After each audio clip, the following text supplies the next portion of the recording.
Grasslands cover a large area of the Australian continent. These range from native grasses to pasture and cropping land. Threatening life and property in our rural communities, grass fires are a danger we face every summer. Fanned by strong dry winds and fed by continuous fuel, grass fires can spread rapidly, almost instantly changing direction with the wind. To safely, effectively and efficiently contain these fires to the smallest possible area, firefighters must understand and carry out their role as part of a disciplined crew.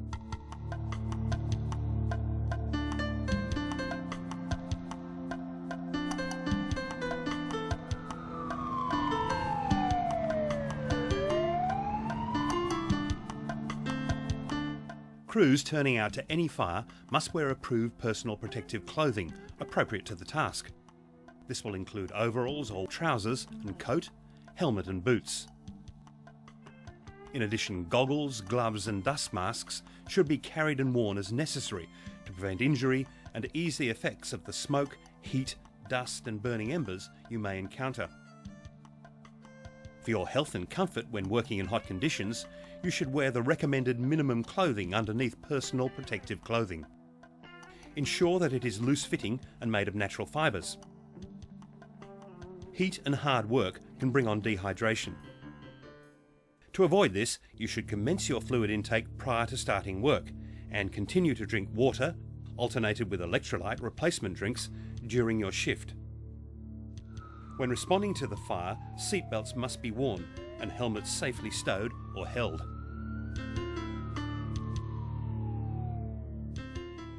Wear approved personal protective clothing and equipment. Drink water alternated with electrolytes. Fasten seatbelts and stow helmets.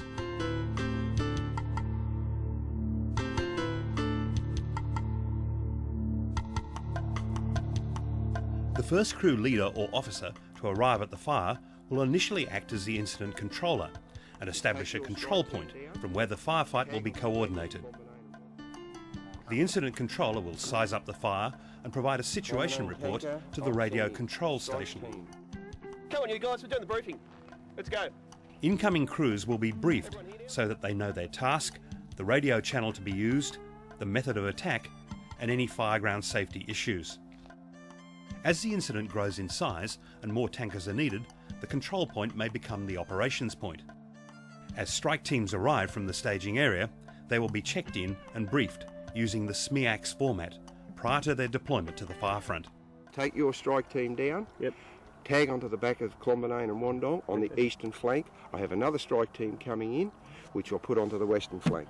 Each firefighter must know they are responsible for their own safety and the safety of fellow crew members. Know who you report to. Be briefed on your task. Look out for your safety and those you are working with.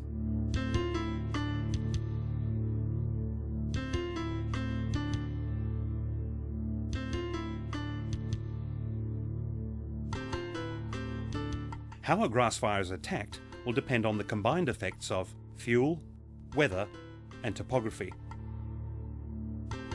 When fighting a fast-moving grass fire, you need to take each of these factors into account so that you will know what the fire is doing and what it is likely to do.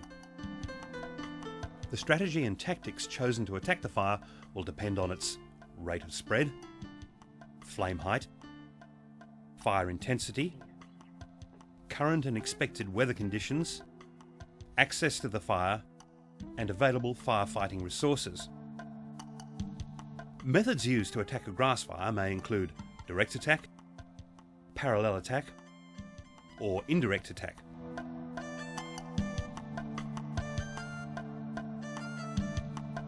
A direct attack means working directly on the fire edge, on the head or flanks. Direct attack is generally used, and most successful, where flame height and fire intensity are low.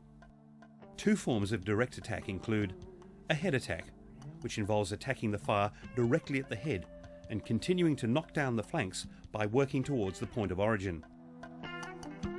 And a flank attack, which involves attacking the fire directly on the flanks.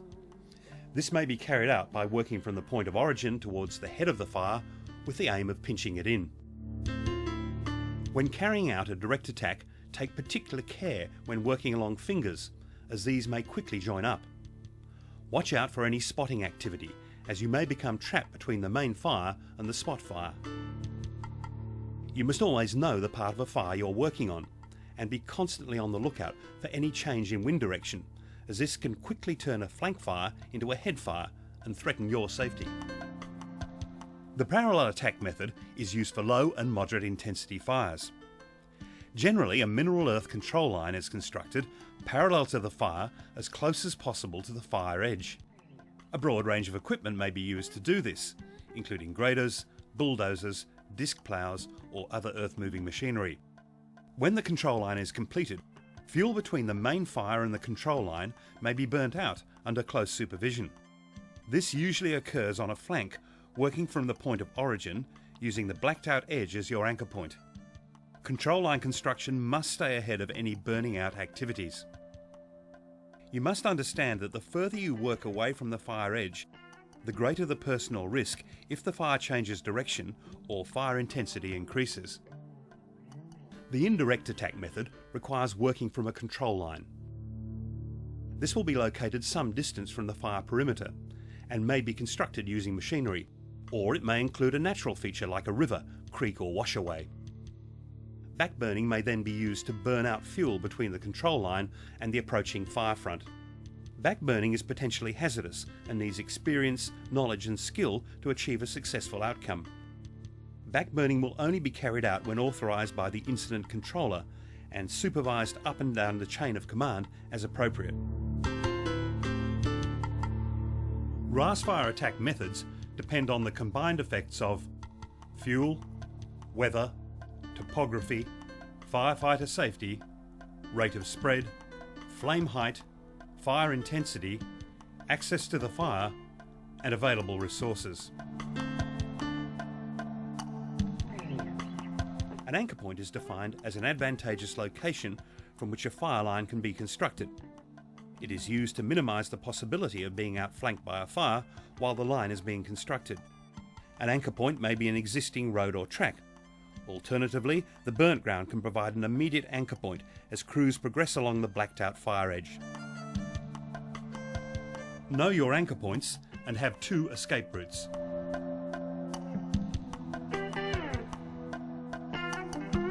Fast-moving grass fires can be difficult to control. In extreme wildfire conditions, you may need to take a defensive strategy and move into asset protection to minimise loss of life and property. This may take many forms, including protecting homes against ember attack from an approaching fire front. In these conditions, the building may also provide protection until the fire front passes.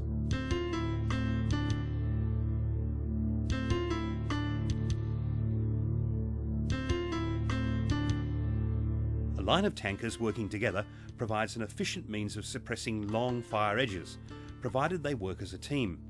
1 or 2 tankers may commence the firefight, and as other tankers in the form of strike teams arrive, they join in. When conducting a direct attack on the head or flanks, the crew on the front tanker conducts the initial attack using 2 nozzles. The forward firefighter directs a jet stream at the base of the flames along the grass fire edge. This gives maximum water penetration to the seat of the fire, where it will have maximum knockdown effect. Taking care not to hose burning fuel into unburnt fuel. The second firefighter, using a fog nozzle set at a 30-degree spray angle, follows up approximately 3 metres behind the first nozzle, completing knockdown. This second nozzle may also be used for immediate fog protection to the crew and truck should radiant heat levels suddenly increase. The second tanker follows up, extinguishing any spots missed by the first tanker, using 1 or 2 nozzles as necessary. The third, fourth and fifth tankers follow as a reserve. When the first tanker reaches low water level, it peels off. The second tanker then takes over the initial attack, and the third tanker crew steps up to knock down any relights. Additional tankers are deployed to move up and support these vehicles as they peel off to refill with water. There are a limited number of tankers fitted with the Magnum nozzle. This is used to knock down a grass fire edge in conjunction with the crew using handheld nozzles. In In any grass fire attack, experienced drivers should be at the wheel, as they play an important role in successful firefighting operations. To achieve this, the driver needs to see the front hose stream, assess its effectiveness, and adjust the speed of the vehicle accordingly. By keeping the window open, the driver can also feel radiant heat levels and adjust the distance from the fire edge to protect the crew. Limited visibility due to smoke and dust can make driving difficult, so a safe distance between tankers must be maintained. This will also make it easier for any relights to be seen and extinguished by the crew. Where practical, work from the black and activate front sprays as required. Whether to drive on the black or unburnt ground will depend on many factors, which may include fuel, weather, topography, wind speed and direction, fire behaviour and intensity, and crew comfort in smoke, ash and dust. Whenever driving in unburnt grassland, debris may accumulate under your vehicle or on the radiator. This should be closely monitored and removed to avoid the danger of your vehicle catching fire or overheating. Use gates where possible, or if fences need to be cut to gain access, cut the wires in a staggered formation so that they can be temporarily rejoined to keep stock in. Hazards for drivers include limited visibility in long grass, which may hide rocks, stumps, potholes and washaways. All slopes and rough ground should be negotiated with extreme care to avoid injury to the crew and damage to the vehicles. Tankers work in line for effective knockdown. Direct water along the fire edge. Use fog for crew protection. Monitor water levels. Avoid working in heat, smoke and dust. Use experienced drivers. Avoid hazards.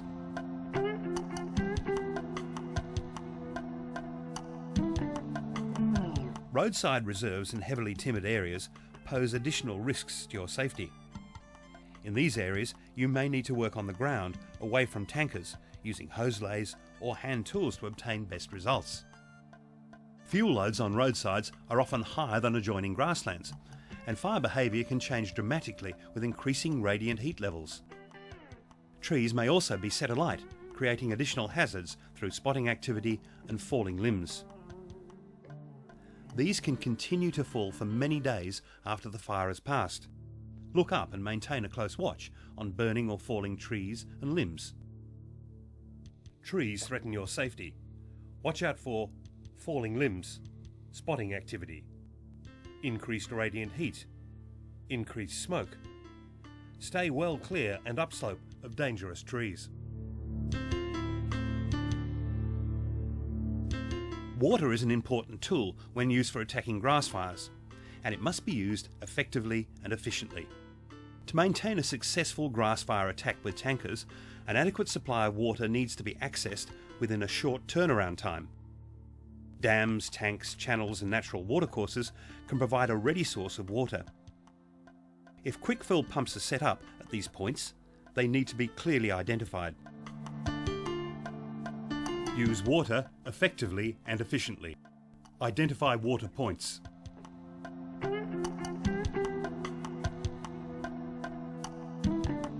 Firebombing aircraft can effectively extinguish flames along a running fire edge. Aircraft provide additional support to ground crews by targeting hotspots and reporting on fire activity. You need to be aware of aircraft operating nearby. Listen for any sirens that may indicate water or foam drop, and take precautions by moving out of firebombing areas. You should know your tanker aerial identification number in the event that you are called from an aircraft to move away from a firebombing area. Look out for aircraft working in your area. Know your aerial ID number.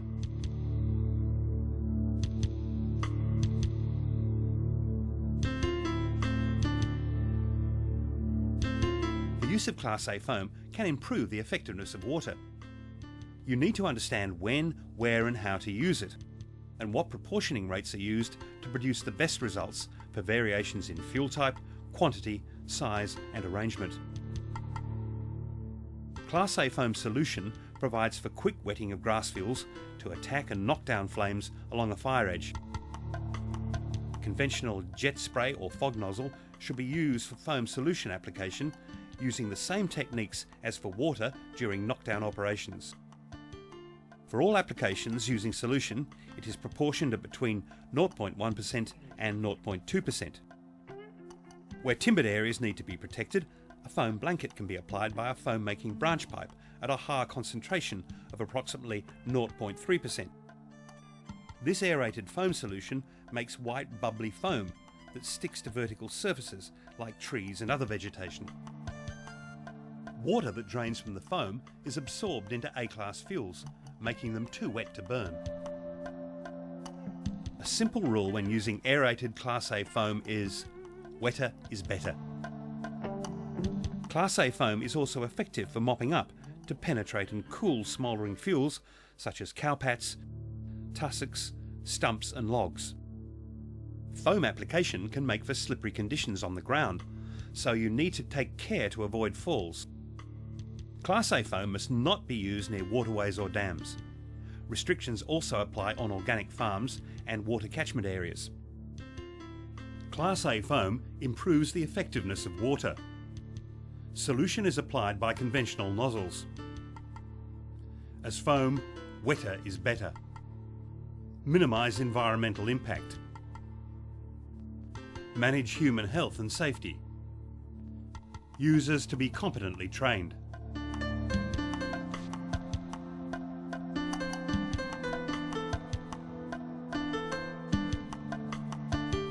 After the initial knockdown of flames, it is vital that thorough mopping up and blacking out operations are undertaken. In grass fires, firefighters need to achieve blackout of the burnt ground in order to prevent any relights. Crews start blacking out from the point of origin and work systematically along the perimeter of the fire, ensuring that all areas near the unburnt edge are totally blacked out. When this is achieved, you start working in from the perimeter. Tree roots, stumps, grass tussocks and animal dung that are near the edge of the fire need to be dug up or turned over and completely blacked out. Using the back of the hand with caution, feel for hot spots and break up any dense concentrations of hot fuel. Mopping up and blackout operations can only be thoroughly achieved by crews working on the ground. Use rake hose, axes and shovels in combination with water to assist in this work.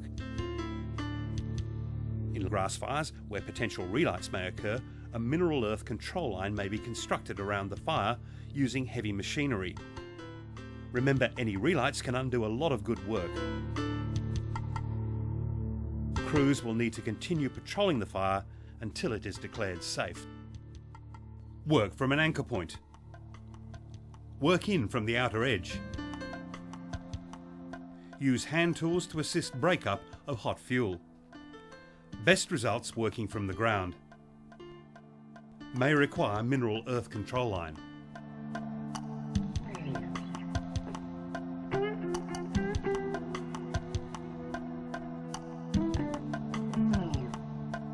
Firefighting can be hazardous, so remember that firefighter safety takes priority over all other fire suppression activities. Be briefed on your allocated task and know whom to report to. Changes in fuel, weather and topography are factors that may dramatically alter fire behaviour, intensity, direction and speed. Constantly monitor water levels and maintain a safety reserve.